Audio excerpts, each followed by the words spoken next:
Dr. Cashin and I are going to tag team this. So the actual enacted budget, the bill that was passed has three major components. The component that has received most of the attention statewide is the component on teacher principal evaluation. However, there are two other components that are very significant that impact the central Brooklyn community. So what I would like to do is begin by describing, at least in some detail, what was included in the enacted budget. So right now, and again, I don't know if anyone took attendance this evening, but if the Assemblyman staff has contact for the people here, we can certainly get this information to you. You can email it out to people. The budget, you can see, it was an overall budget of $23 billion, which is a lot of money for education. The significant thing that you should know, and you may have picked it up in the letter that the Assemblyman drafted, was that the governor based his increases on certain policies that he wanted to have passed. So what the governor did, essentially, is he held the legislature hostage and said that unless you pass my policies, you won't get this increase. And of course, the elected officials represent communities and they need the money. And we all know that if we need increases anywhere, we certainly need it in education. And so the first thing that you know, which also impacts Central Brooklyn, is the $75 million. There was an allocation of $75 million specifically for struggling schools. And I have a slide that will outline how many of those schools are in Brooklyn. And you can see there's $30 million to expand pre-kindergarten for 3- and 4-year-olds, $5 million for the master teacher program. There's $3 million for what they're calling the teacher residency.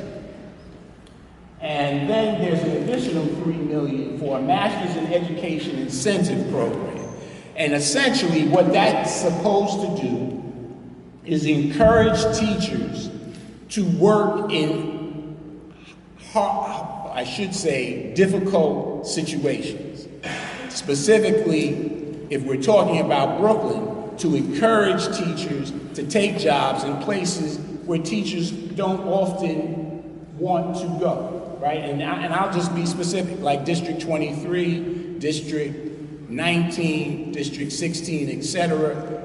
Districts, not because there's something wrong with the community, but because there are challenges in those districts that don't exist in other places. And so it's very interesting to me that the money goes to encourage teachers to work in challenging situations, but you don't have money to try to figure out how we change the challenging situation, right? So, okay. You have $3 million that goes to something called Quality Stars. And I know this may not mean a lot unless you have a child that's 3 or 4 years old in a pre-kindergarten program, but the Quality Stars initiative was designed in New York City, and now it's become a statewide model, and they use it to evaluate pre-kindergarten programs, right? This is the strategy that's used to evaluate programs for very young children. And finally, an additional $3 million for a third round of P-TECH programs, P-TECH high schools. So we have one of the recipients of last year's P-TECH program. Mr. Muhammad, would you raise your hand, please? Right here, he's the principal. Last year, there was funding for 10 P-TECH high schools, New York City received one. It was his school. And his school is located now downtown Brooklyn in the old Westinghouse High School.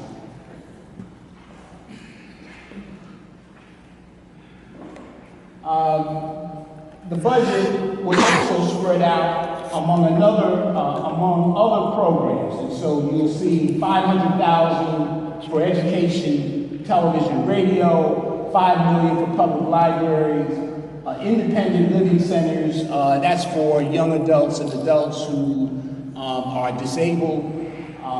We have an additional $1 million for bilingual programs. You can see special education preschool. You can actually see how people determine the priorities by looking at the amounts, right?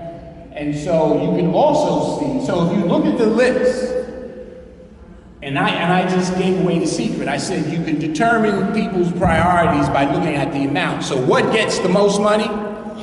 Charter schools. And for the life of me, I don't understand how that happens, how they get more than summer school for students in special education. 4201 schools are schools like this school that we're in,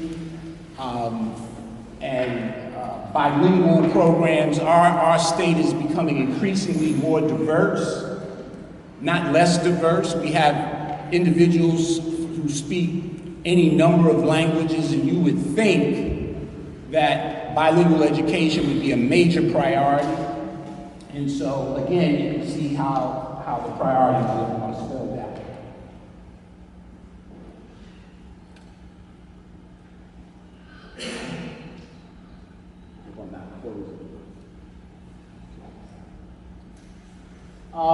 This is a very interesting initiative. How many people here know what the Higher Education Opportunity Program is? HEHA, all right? So it is now known as the Arthur O. Eve Higher Education Opportunity Program, named after Deputy Speaker of the Assembly, Arthur Eve from Buffalo.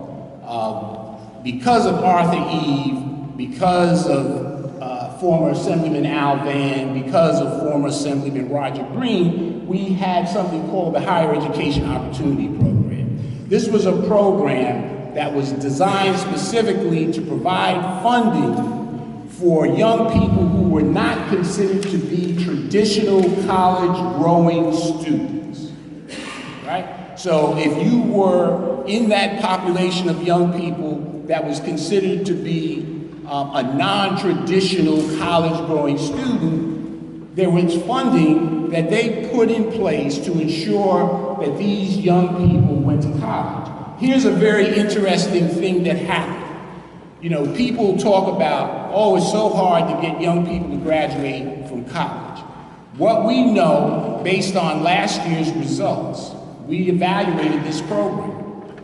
Youngsters who were served in the higher education opportunity programs in private colleges at SUNY, CUNY, and other private schools in the state, they graduated at a higher rate in 4 years than traditional college-going students. Now just think about that. So what this means is, contrary to what people tell you, that most of our youngsters need remedial services, that when you get your arms around young people and you give them knowledgeable, caring teachers who work with them and give them what they need, not only will they excel, they will outperform other students. And so this program